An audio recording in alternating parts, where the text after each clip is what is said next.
Good evening, everyone. Welcome to the Canyon Regional Water Authority March Board of Trustees meeting. We do have one of our trustees online, so to make this work properly, we need to make sure we're using our microphones so that Mr. Gilbert can hear us clearly. Mayor, good evening. How are you? We're wonderful, sir. Good to be here. We'll see. I'm joking. All right. We'll do the board roll call. Obviously, I'm here. Mr. Gibbs. Here. Martin Ford. Here. Gary Gilbert. Abigail Maybury. Here. Humberto Ramos. Here. Teresa Shield. Here. Good to see you. How's the foot? 75% starting tomorrow. Donald Bosworth. Here, sir. Regina Franke. Here. Paul Bricker. Here. Brandon Rohan. Here. Mark Gilbert. Here. Mayor Al Suarez. Here. Steve Cooper. Present. Nick Sherman. Here. Stephen Fonville. Here. James Forcell. Here.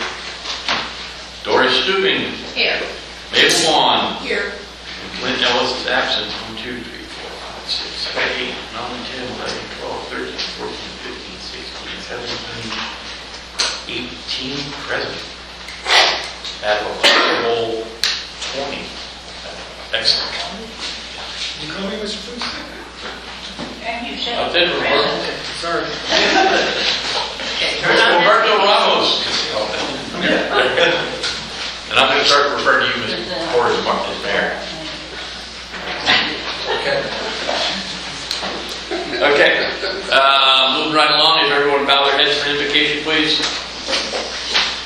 Heavenly Father, we come again to thank you for the many blessings we each enjoy. We pray that you watch over all of the staff here at CRWA, that you guide them as they make decisions and take steps to operate our system. We ask you provide the members of this board with wisdom and knowledge as we conduct the business of the board. We ask that you watch over all of us as we travel home this evening. In your Son's name we pray. Amen. Amen. Please stand for the Pledge of Allegiance. I pledge allegiance to the flag of the United States of America and to the republic for which it stands, one nation, under God, indivisible, with liberty and justice for all. Excellent. I do not believe we have any new trustees to swear in tonight. Is that correct? No new trustees, right? Excellent. Public comments. Comments on non-agenda items. No discussion from the board. There is a 3-minute time limit. Comments on specific items on the agenda. Discussion from and with the board may be allowed. 3-minute time limit per citizen. Time may not be shared or ceded to another citizen. Members of the public wishing to make a public comment during the meeting must register by emailing hdiaz@crwa.com prior to the meeting. Written comments may also be submitted. If you wish to speak, please state your name. Is there anyone in the audience wishing to speak?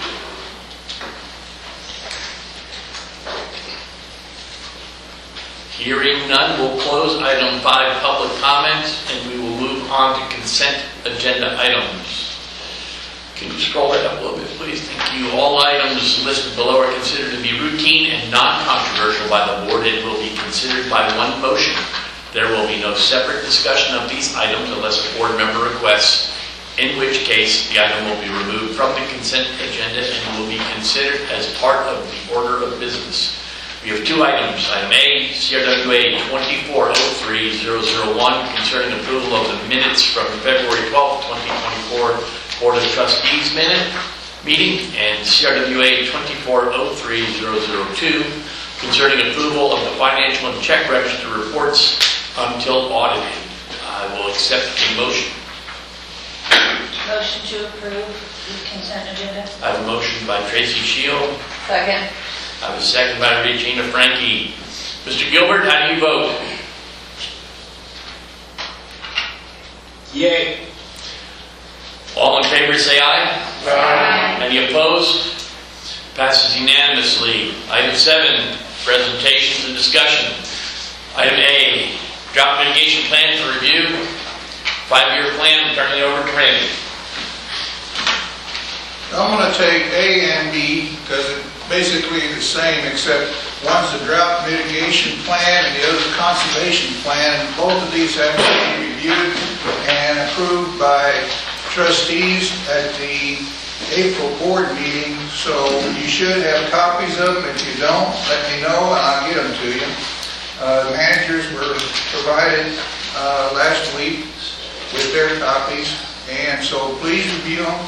If you have any comments, let Adam know. He's on vacation, but he'll be back on the 25th, and he'll put everything together and have it ready for y'all's approval on April board meeting. Yes, ma'am. And I know this is just kind of picky, but since this is a draft, we need to say approval of, not that it's been approved yet, since it's still March and not April. Okay, I'll do that.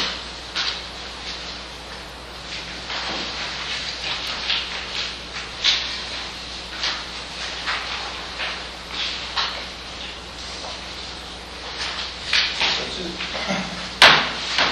Comments would be, when are comments? The 25th. April 25th. Yeah, because that's when Adam, March 25th. yeah, that's when Adam gets back from vacation. Okay. And he's got 2 days to get them lined up so that we can get them back out for final review from the managers and the trustees. Okay, thanks, Randy. School's back.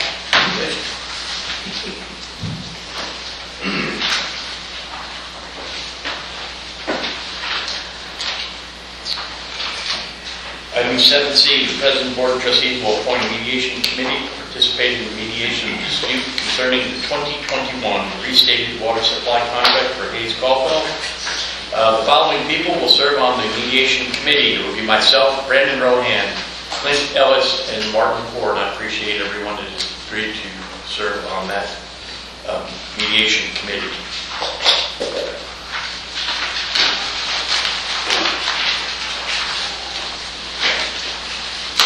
Item D, I have not been able to reach everyone on this request, so I'm going to ask that this one be postponed to the next meeting, please.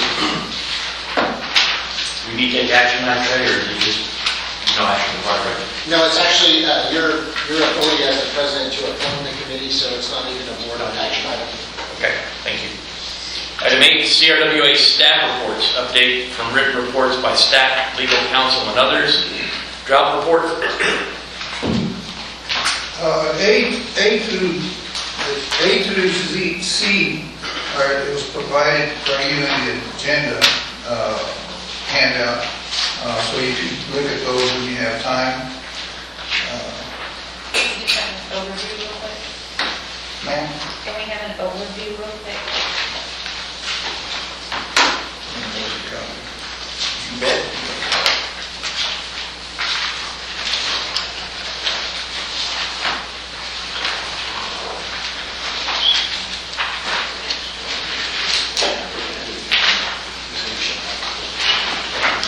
Yes.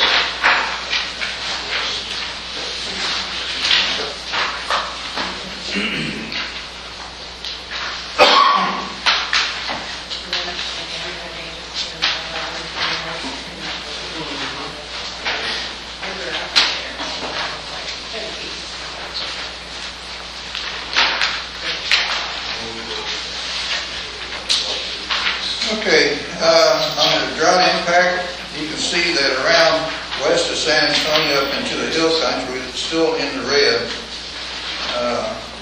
doesn't look like we're going to get too much rain here in the near future to take care of that.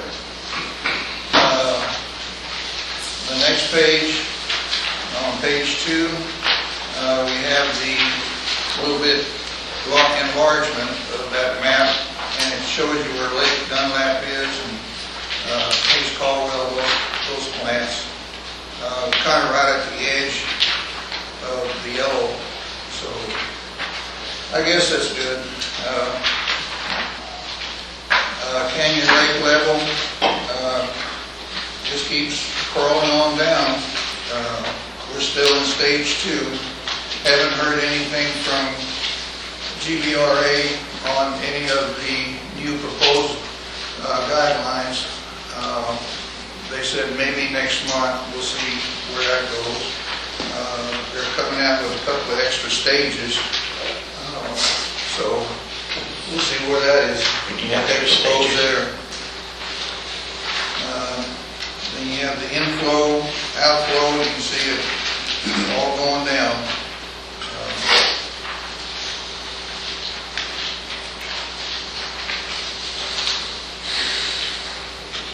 That's about it.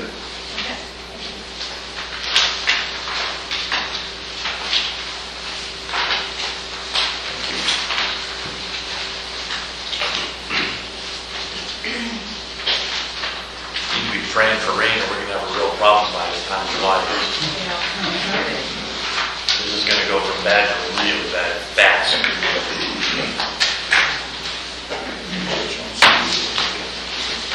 That's okay. You got it. Shut up. I'm going to review just a little bit on C.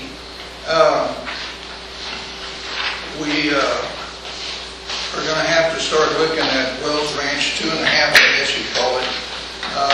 But we have gotten a draft permit from Gonzales for 928 feet.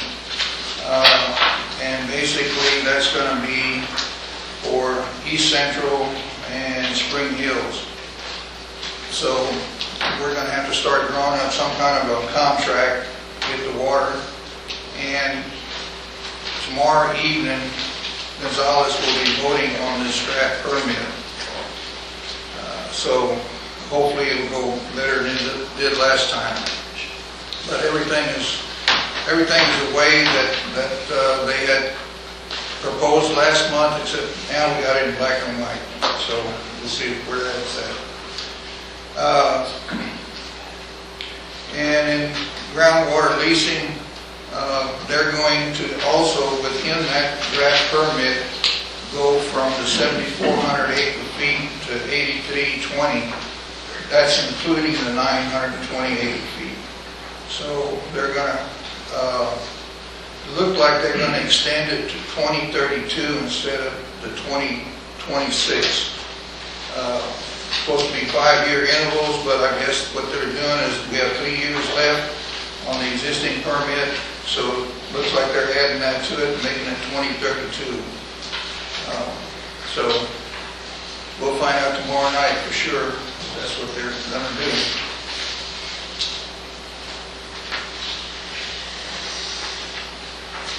Any questions for Randy related to the Wells Ranch 3 project and, or Wells Ranch 2.5, I guess, and the water we're working to acquire?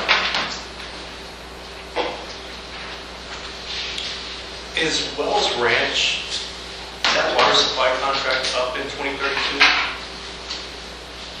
Y'all know, y'all remember? Do you remember? The Wells Ranch, the first one? Yeah. No? Still a ways away? Okay. 2047, maybe something like that. I thought 2032 was one of them. Maybe that's just what that's up.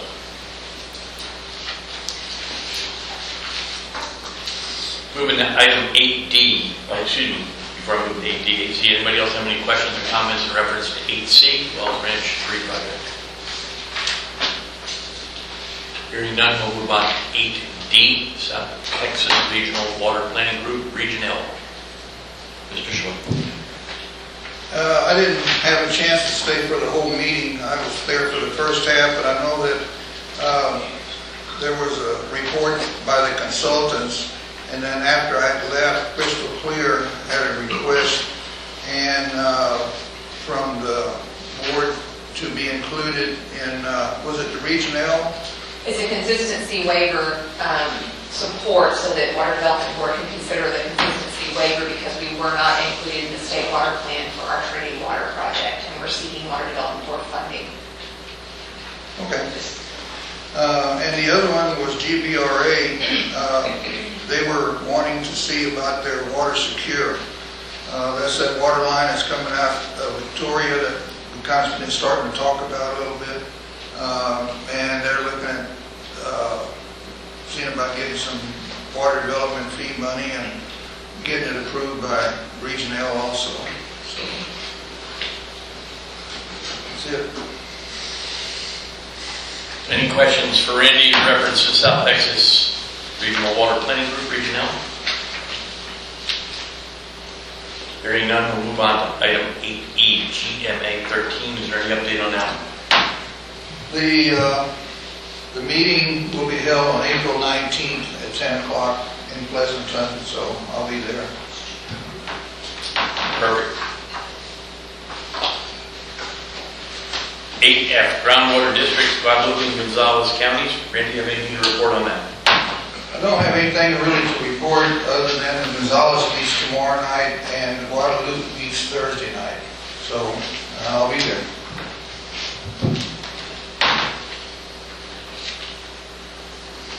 Any questions, Randy, on that one? I think you already covered the additional water we're looking for, so I think we're good there. Item 8G, legal and legislative matters. I'm going to turn it over to Trey. Trey, you have anything for us tonight? I do, just a couple of things. On item 1, which is the status of the pending Gonzales permits, Randy's covered that a couple of times. The one thing he didn't mention is that we have been told by the Groundwater Districts Council to expect a new mitigation. So that's coming. Their process for compelling the other parties to comply is going to be to do a district-initiated permit amendment that's going to have the new mitigation provisions in there. Because we're not up for an amendment, ours is going to look a little bit different, but we need to be expecting that, and it will include a price increase. That's all the details we have. We don't know how much the increase is going to be, but they're looking to beef up the financing for the mitigation fund, and we'll be able to look at that. Do we know when that's going to start, that increase?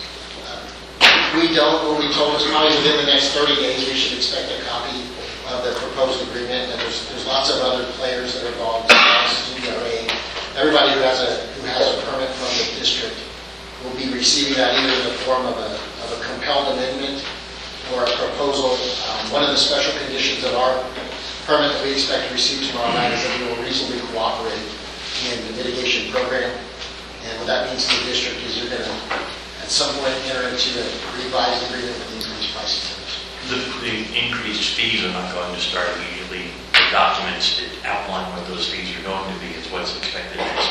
That's right. Yeah, I'm sorry if I wasn't clear on that. What I meant to say by telling you there's a bunch of players is there's a bunch of people that are going to negotiate what it ultimately looks like and what the document says. That one of the big things we've been concerned about as we've gone along the permitting process is ensuring that we didn't overcommit in mitigation. We want to make sure that all of the people that are equally situated, i.e. the exporters, are all on the same financial footing. We're paying the same amount and operating under the same mitigation obligations as are all of the other exporters. And so the district is receptive to that, and that's the way we're going about increasing the fund and also making sure that everybody's up to date. They have received some complaints about the way the fund has been administered, or some criticisms. And so one of the things they're thinking about doing internally as a groundwater district is auditing the submissions and the way that the mitigation work is being performed. One of the things that has been pointed out is somebody might have a well that's a Chevrolet, and they make a mitigation request and they end up with a Cadillac.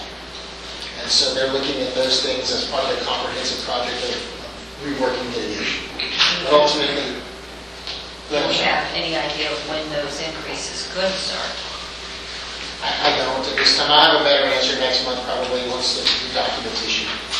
I just want to make sure we budget appropriately for it. Sure. So. Trey, I'm assuming then this is going to be a situation where there's no most favored nation clause is going to be in here, where everybody's going to be treated equally. This is going to be broken down by one entity having more clout or more connections and getting a better deal than the others. The only entity with cloud is the groundwater district. If you want to pull water in their district, they're going to comply with their rules. And so everybody's got a seat at the table. They're not trying to force it down folks' throat, but they're very clear that they believe that more funding is required. Now, all of the parties are going to be treated equally, but if you remember, the district is kind of divided up in the eastern and western portions. And so really the key is going to be treated the same as the people that are on the same side of the district as we are.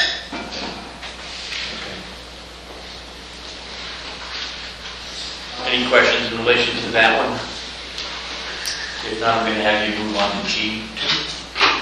G2, there's a copy in your packet of the lawsuit that we filed against Tri-Hydro back in February. We received Tri-Hydro's answer on March 6th. It was a somewhat generic answer. We denied everything along with some affirmative defenses. There's not been an effort to remove the case or dismiss the case or do any of those procedural maneuvers that we were trying to plead against. At this point, the next stage is the discovery process. We have continued the dialogue with Tri-Hydro's attorney. It's been the same attorney throughout the process, including when we went to mediation last November. And it seems like the biggest issue, more than liability, is really on damages and articulating CRWA's damages model. In this case, like every case, there's a discrepancy between the parties about how much does it cost to fix the problem, how reasonable is CRWA's proposed scope of the problem. If you remember, our expert gave us about a $4 million damages model for cost of repair. Tri-Hydro's position to its attorneys is there may be a more narrow scope of repair that gets you to where you need to be at cost significantly less than $4 million. And that right now is the focal point of the discussions. Frankly, we need a little bit more information. We have electrical engineers that have provided a scope of repair and associated costs. We need somebody that has more expertise in actual construction work for both sides to benefit from. So do they offer a dollar amount, or they just say there's a narrower scope that they think? I can't reveal a dollar amount. They did make an offer at mediation. It was in our opinion, it was an unreasonable amount. And it wasn't based on anything other than trying to get a dialogue going, but they were so far apart that we reached an impasse. That's not my next question. Are you able to say, are we narrow discrepancy or wide discrepancy? I can tell you that we are universes apart. That was in November. That would be the proper way to address that. Universe is a point. That's a good measure for measure. Yeah, it was not like this. Unless you're going around the world the other direction, then that probably might be close. The other legal matter that has been using a lot of my time for the last year has been the Hayes Caldwell matter. We've got items 10E and 12B, and I don't need to report on that now. We'll talk about it. Thank you. Any questions for Trey in reference to legal legislative matters?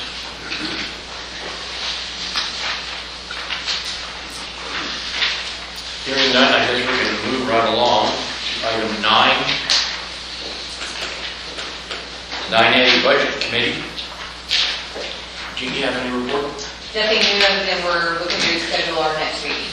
So I will reach out to that committee to get dates that they're available. Okay. Mr. Gibbs, Policy and Legislative Committee.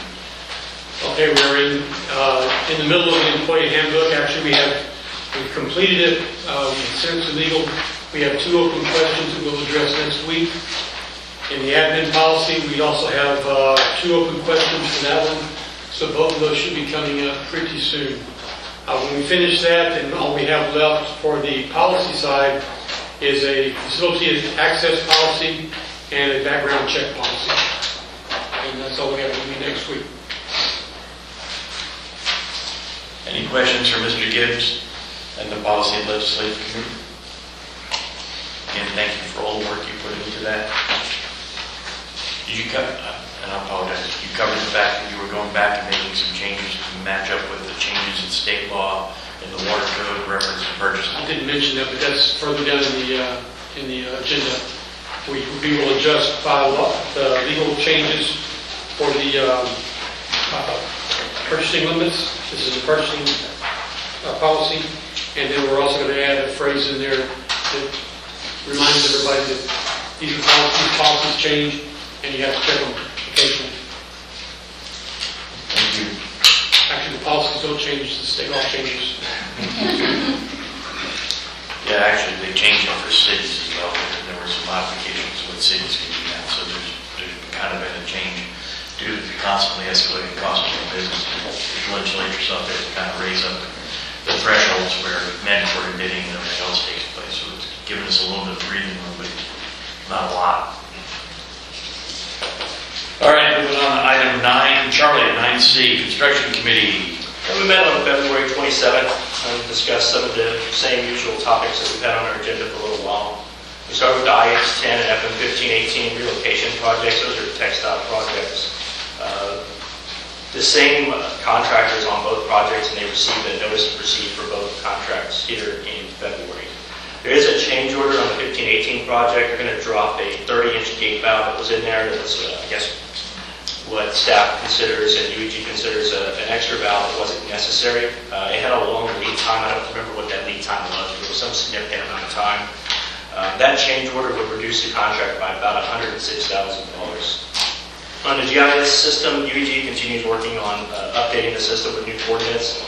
I believe they still have 4 to 6 weeks left. They may go a little bit long on that, but we are on the back side of that project. One of the things that staff has brought up a couple of times with UEG is making sure they're picking up the correct assets. As the Canyon Regional line goes through our systems, it's easy to pick up other hydrants or other valves that aren't necessarily Canyon Regional components. They can be mine or any of the other member entities in here. So they're being careful with that.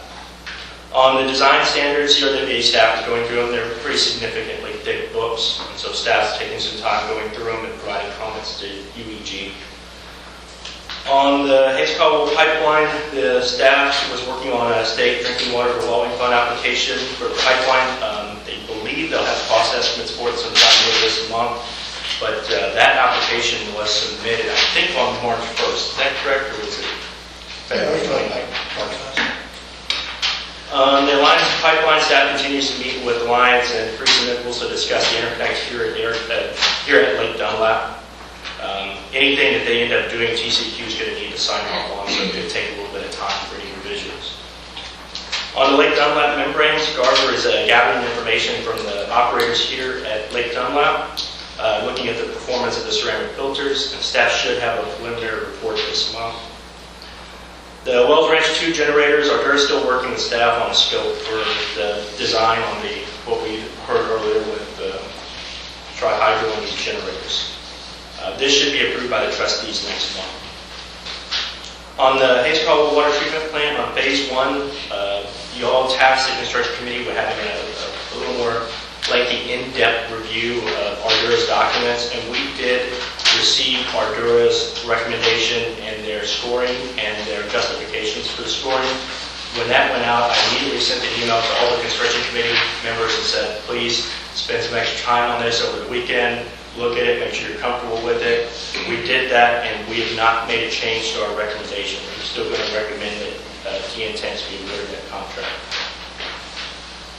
The SWIFT application was submitted for the Hayes Caldwell membranes and the remainder of the improvements for phase 2. The committee's concern with the SWIFT funding is that money doesn't become available until early 2025. And if we have to wait to begin the improvements, that's a significant delay to the project that's way overdue as it is. And so staff and Ardura were instructed by the committee to try and find ways to get that project moving forward. There's $16 million sitting here in a bank account for that project. We'd like to find a way to get that project moving forward before that final funding.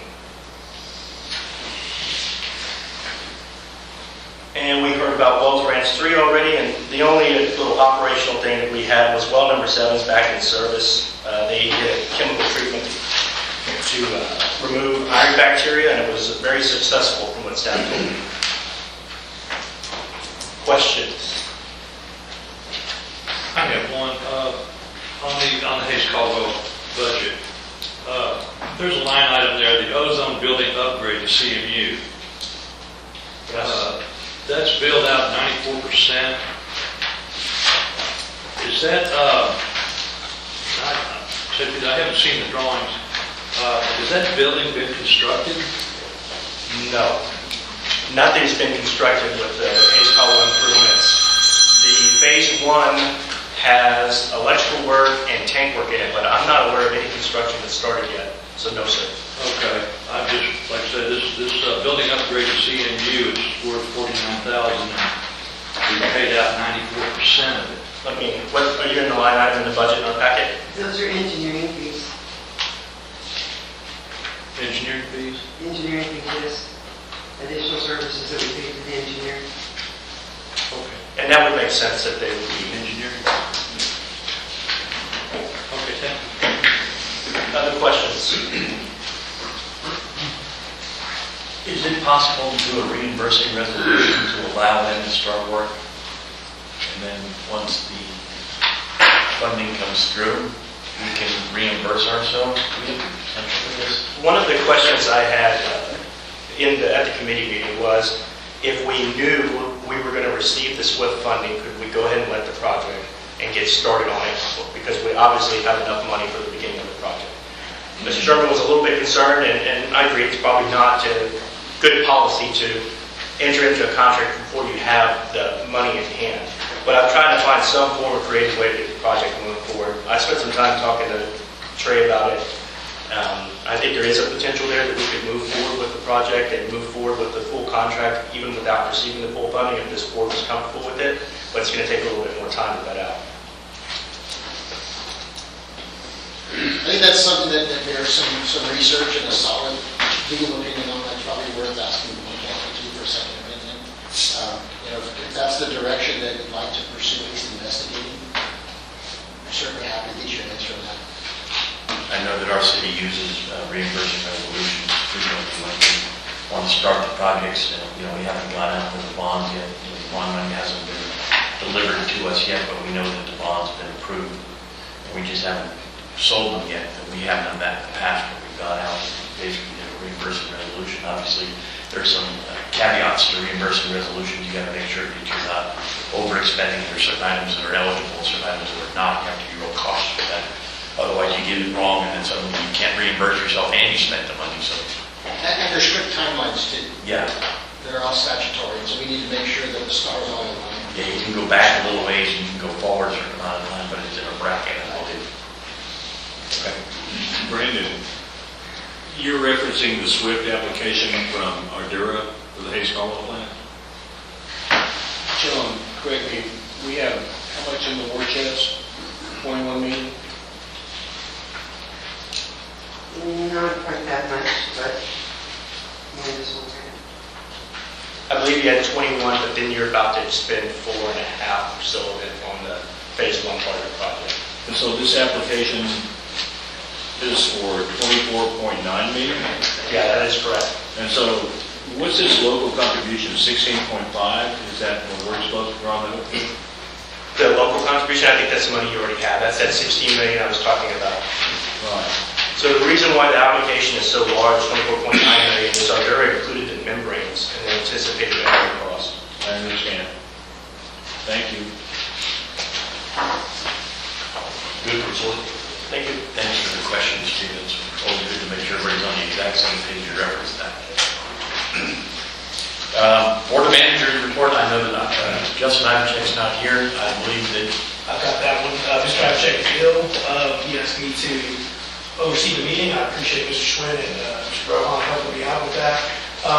We received Brandon's report that he just gave, so that was a very detailed report. We went over the non-mitigation and the conservation plans. Again, a similar discussion as we had here. Everyone review it, send out of your comments. We heard a brief report from the budget committee. The highlight was an RFQ for an auditor has gone out now at this point. Is that correct, sir? It's on my desk. It should go out the next day or two. It should be forthcoming. The next big item we discussed was the Hayes Caldwell funding. Again, Brandon pretty much covered it in his comments there.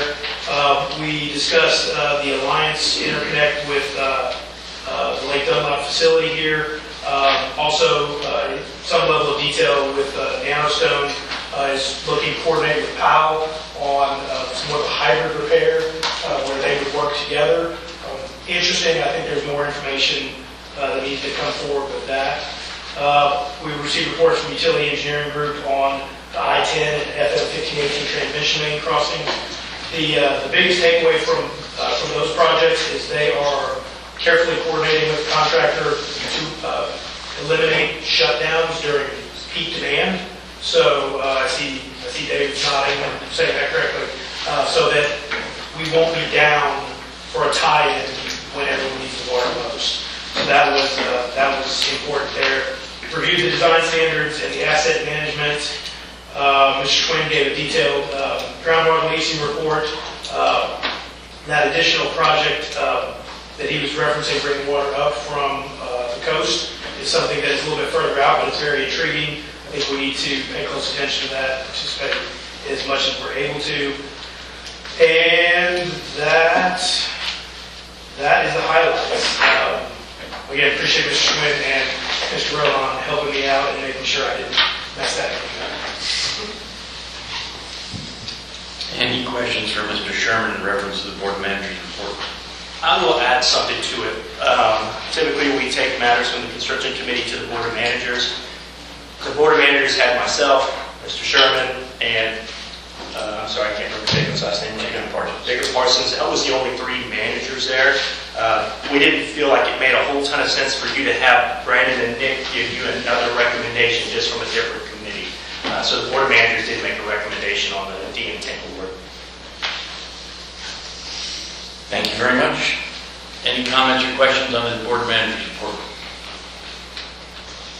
Moving on to item 9E, I am very pleased to report that we completed interviews for 3 highly qualified individuals for the general manager's position here at CRWA, and we'll be going into a little more depth and information on that in the executive session upcoming tonight. And just to say, I wanted to thank Umberto for recommending our headhunter, because he gave us some really good recommendations, candidates. That worked out very well. Thank you, Umberto. Thank you, sir. Moving on to 9F, update on the CRWA General Counsel Selection Committee.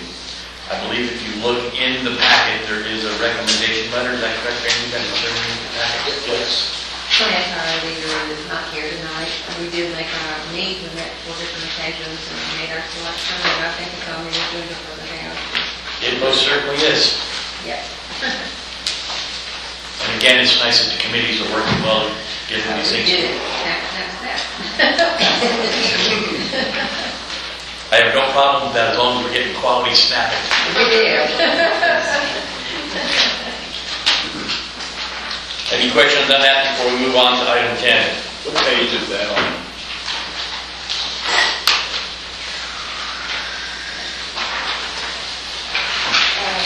And about this much left. It doesn't have a page number. No, as far as the recommendation for the, Which one? for council. Council review. C. No, he's wondering where I don't think it's actually. It doesn't have a page number. Doesn't have a page number, I would say it's about 8 pages before the very back, yeah. Plus or minus a page. Thank you.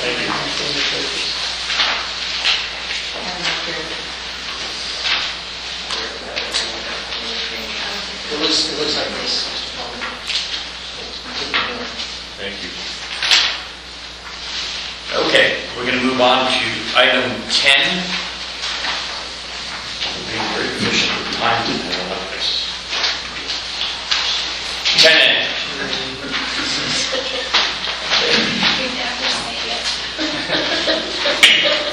Not CRWA 2403003, concerning the appointment of a voting delegate to the Texas Rural Water Association Annual Business Meeting. The board will discuss, consider, and act on Resolution 2403003, appointing Randy Schwint as CRWA's true and lawful voting delegate to represent CRWA, authorizing him, at the annual business meeting of the Texas Rural Water Association on March 28, 2024, and authorizing him to vote on any director or alternative director election, bylaws amendment, or resolution, or any other matter for and on CRWA's behalf, which may come before the meeting, or any adjournment thereof upon which CRWA would be entitled to vote. I will accept the motion. Motion to approve. Second. Who was second on that? Doris. Doris, thank you. We have a motion by Martin Ford and second by Doris Stubing. Mr. Gilbert, how do you vote? Yes. Everyone in the room, all those in favor say aye. Aye. Excellent. Passes unanimously. 10B, CRWA 2402016, concerning an award to DM Tanks for a contract to provide construction services for the Hayes Caldwell Water Treatment Plant project. The board will discuss, consider, and act on Resolution 2402016, declaring DN Tanks as a successful bidder to provide tank construction services for the Hayes Caldwell Water Treatment Plant project, and directing the interim general manager to negotiate terms of a contract and/or service order providing the terms, scope, and cost of such work. That was a recommendation by the construction committee. I'll move to approve. I'll make a second. I have a motion and a second. Is there any discussion before I ask for a vote? Hearing none, I'm looking at Mr. Gilbert, and how do you vote? Aye. And I'm going to do a roll call vote if we're okay with that. Mr. Bosworth? Yes. Mrs. Frankie? Yes. Mayor Suarez? Yes. Mr. Fondo? Aye. Mr. Forcell? Aye. Ms. Vaughn? Yes. Ms. Stubing? Yeah. Yes. Aye. Aye. Aye. Yes. Aye. Yes. Yes. Aye. Aye. It's unanimous. Thank you very much. And just because of that, I just have a question for legal, because of everybody receiving a letter from, preload. Do we expect that with us passing this, that we're going to see some more issues from preload? I don't expect that. I have to tell you, I wasn't going to say anything. I think everybody went tongue. I was super frustrated with the fact that each of you received a letter from a bidder while we had an open request for qualifications out. The hesitation and concern that Mr. Bosworth expressed last meeting or the meeting before was an important one to tap the brakes and see the minute the process was handled. Now that the construction committee has vetted this and has seen exactly how the went about this scoring, and the board of managers have the same opportunity, and in your packet is the actual scoring sheet showing how the scoring was calculated. I don't believe there's any valid cause for an unsuccessful bidder to assert a claim. Again, all you need to file a lawsuit is a pen and a piece of paper of $300. But I don't think there's any merit to it. I'm proud of the way that you handled it, and I think it's good sometimes to kind of self-audit and say, hey, we're moving too quickly, and it appears that we were, but we rectified that and we've done it right. Okay, thank you. Because we all got one. No, ma'am, that's an excellent question to ask. I appreciate And I was that. waiting until we voted to go for it. I have serious concerns about a bidder sending certified letters or any communications to the members of the governing body of an organization for which you're trying to get work, no matter what content it is. And I think, Trey, you and I talked about this, in any future bids like that, we're going to make sure that what we refer to as a dark period, where essentially the bidders, until awarded, cannot reach out and try to lobby or negotiate with or make any type of attempt to discuss the contract with those voting on the contract until afterwards, because it sets up a very dangerous precedent. Mr. Spruce, in general, can we restrict someone from speaking to citizens heard as they did last month? Actually, we can if we put it, I believe, and I'm not the lawyer here, but I would say that if the language in the solicitation clearly states that there is a dark period where they can't address the board or send letters to the board or anything, I think we can restrict them from addressing anybody prior to the vote. I don't know the answer to that. I'd be happy to research and get back to you. He's the lawyer. So I'll get you an answer to that. I think that imposing a dark period specifically in the RFQs of the issue is critical, and that gives us a lot more latitude to block the type of lobbying effort that we receive. Can it be an auto rejection or whatever, a disqualification for doing that? If we put in the RFQ, That's how ours are written. Yeah, I was going to say the city of Ciplo is written the same way, where essentially reaching out to someone in advance of the vote is a grounds for disqualification. It's uncomfortable to receive a letter like that as a board member. Yeah. It really, It's very close, yeah. I just quit the lead.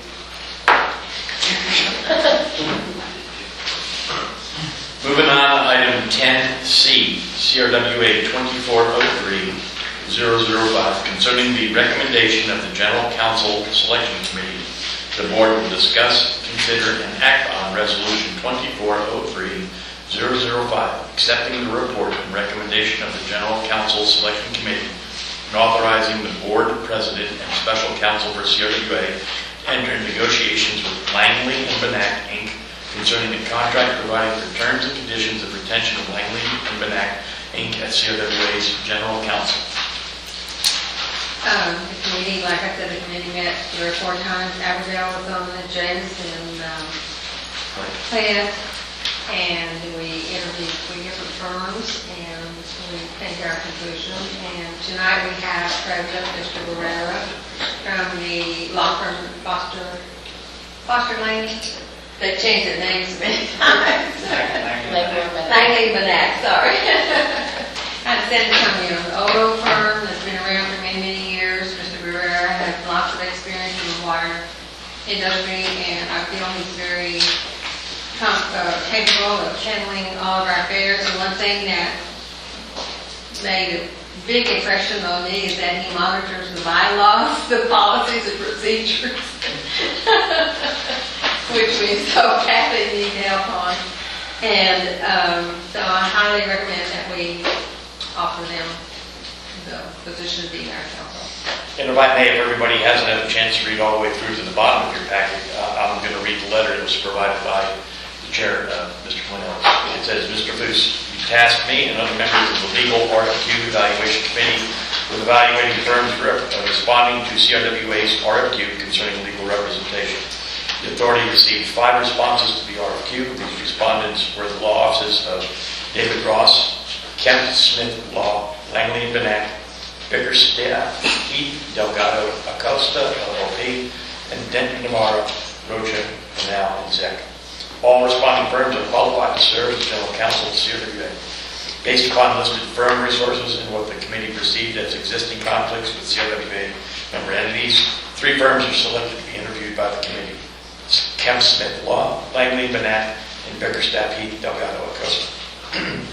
After conducting the interviews, the attending committee members agreed unanimously that Langley Benak Inc. is the preferred choice to be selected as next general counsel. Of the 3 interviewing firms, Langley Benak is the best combination of experience providing general counsel services to entities like CRWA, local firm resources, and limited possible conflicts.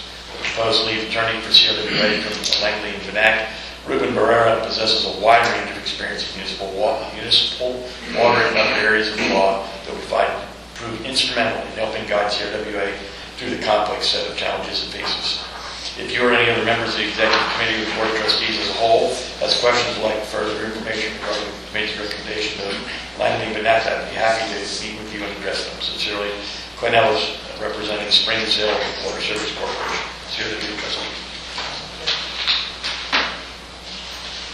Mr. Ramos, I move to approve CRWA 24-03-005. Second.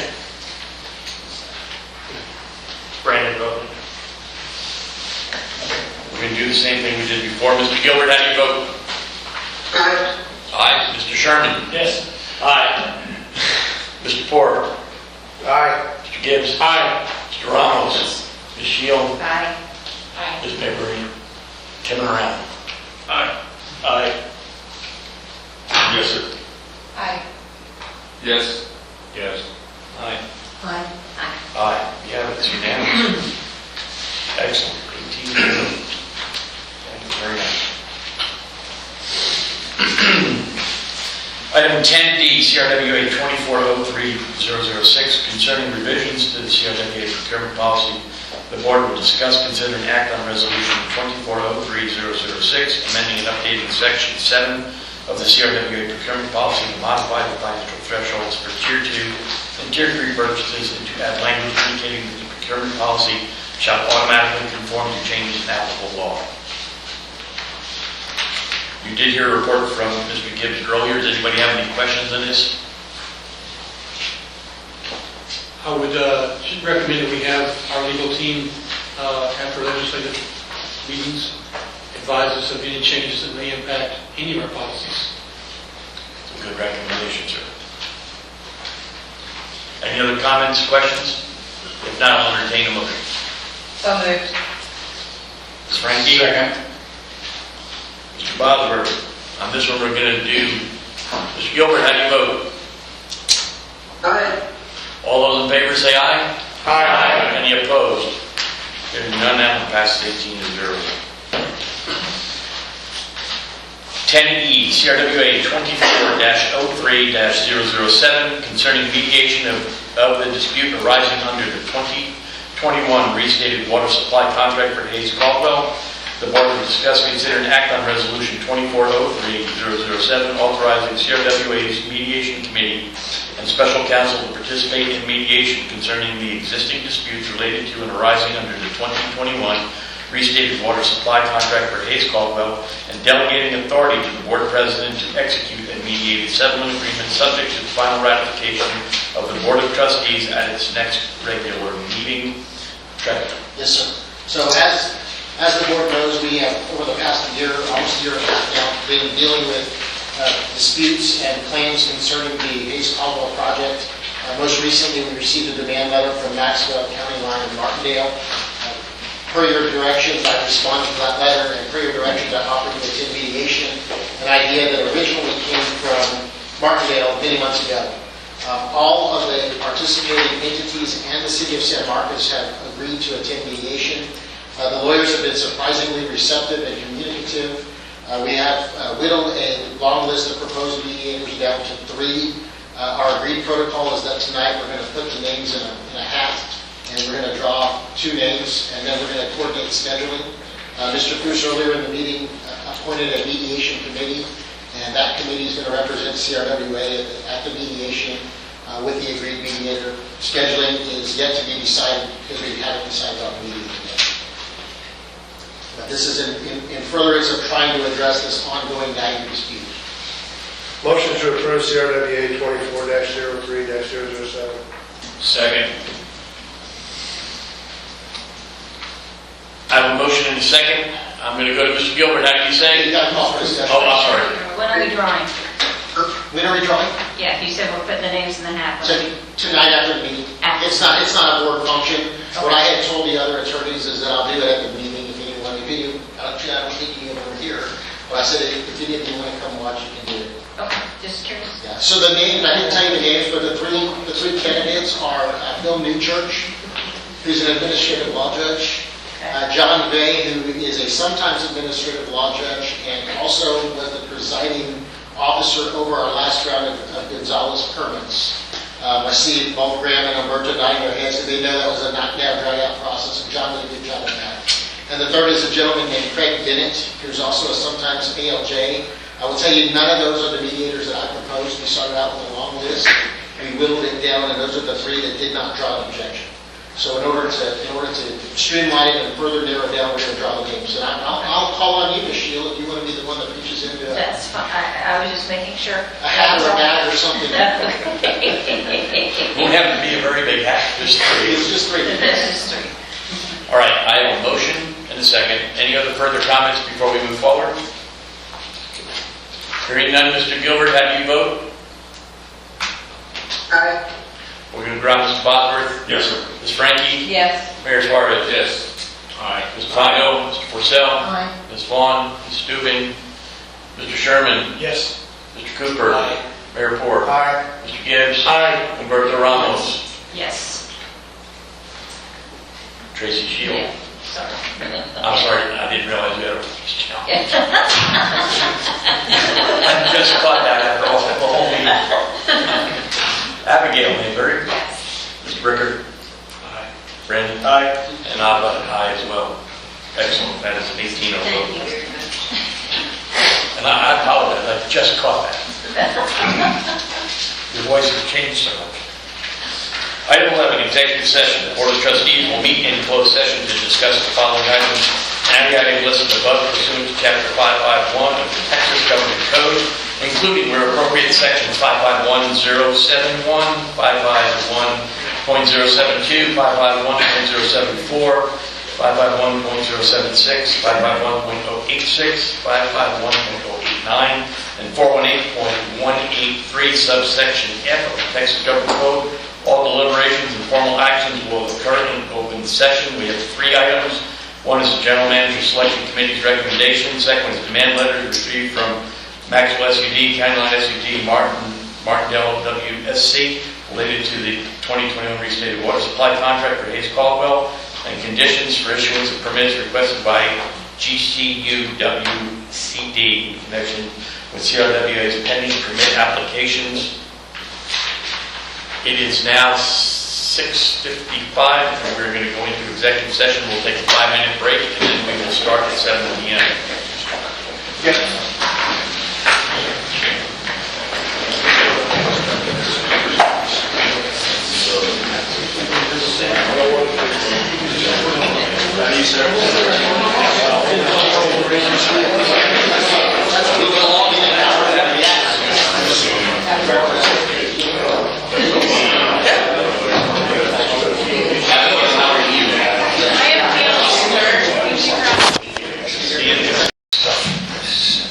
It's now 7:47 p.m. and we are out of executive session. We're moving on to item 12. 12A, CRWA 2403004, concerning the recommendation of the General Manager Selection Committee. The Board will discuss, consider, and act on Resolution 2403004, accepting the report and recommendation of General Manager Selection Committee and authorizing the Board President, Special Counsel of CRWA, enter into negotiations concerning the employment contract providing for terms and conditions of employment of General Manager of CRWA, and further authorizing the Board President to execute such employment contracts strictly subject to final ratification before the trustees at its next regular minute. So moved. Meeting. We have a motion. So moved. I have a motion from Donald Bosworth. Do I have a second? I have a second from Humberto Ramos. We're going to do a roll call vote if you all don't mind. Mr. Gilbert, how do you vote? You to open it up for discussion. Oh, I'm sorry. Anybody? Just looking at And 8 just, o'clock. Mr. Avertt's here in the room tonight. I actually met him just a few minutes ago. Mr. Everett, would you like to say a few words before we vote? If you would, please take a seat there next to Mayor Suarez, and you can use the microphone and say hello to the board. Just don't lobby us for a while.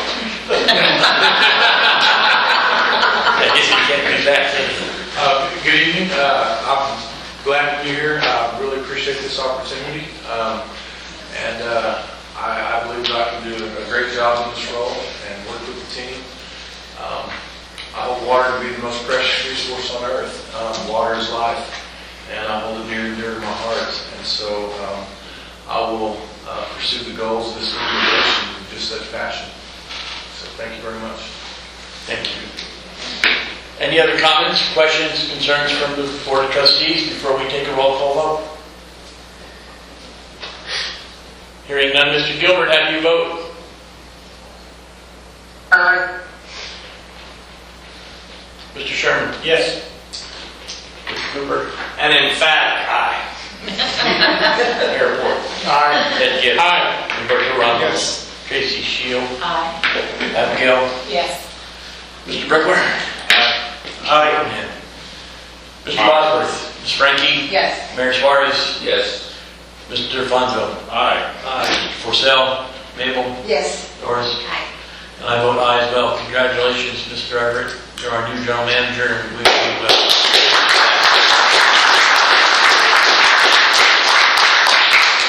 Welcome. Thank you very, very much. I'm Thank glad to be here. Look forward to having you.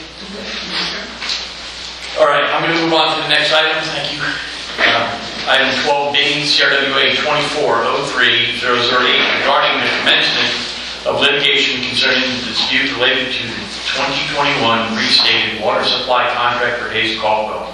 The board will discuss, consider, and act on Resolution 2403008, authorizing CRWA's special counsel to commence a lawsuit in the Texas State District Court of Guadalupe County, Texas, seeking judicial declaration of CRWA's and all contracting parties' rights and responsibilities under the 2021 restated water supply contract for Hayes Caldwell, together with any and all other remedies available to CRWA. The litigation shall be commenced only in the event that mediation of the disputes related to the Hayes Caldwell dispute is unsuccessful and the mediator declares an impasse. Brandon Rohan, so moved. Second. I have a motion and a second. Before we take a vote, is there any discussion on this item? Hearing none, we're going to do a roll call vote. Mr. Gilbert, how do you vote? Aye. Mr. Sherman? Aye. Mr. Cooper? Aye. Mayor Poor? Aye. Mr. Gibbs? Aye. Mr. Ramos? Abstain.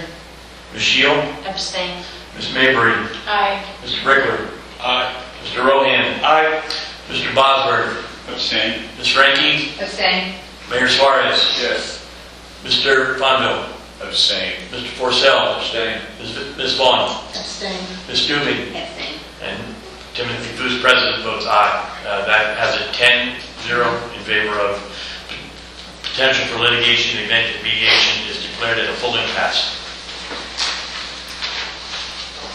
Moving on, item 13, as discussed many times in past future board member agenda items.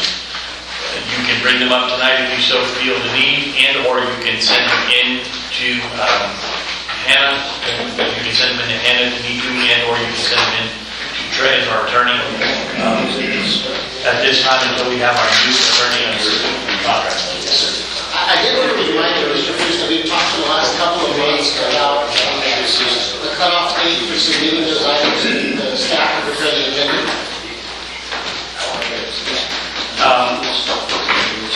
At our previous executive committee meeting, we talked about setting a deadline to have something placed on the agenda.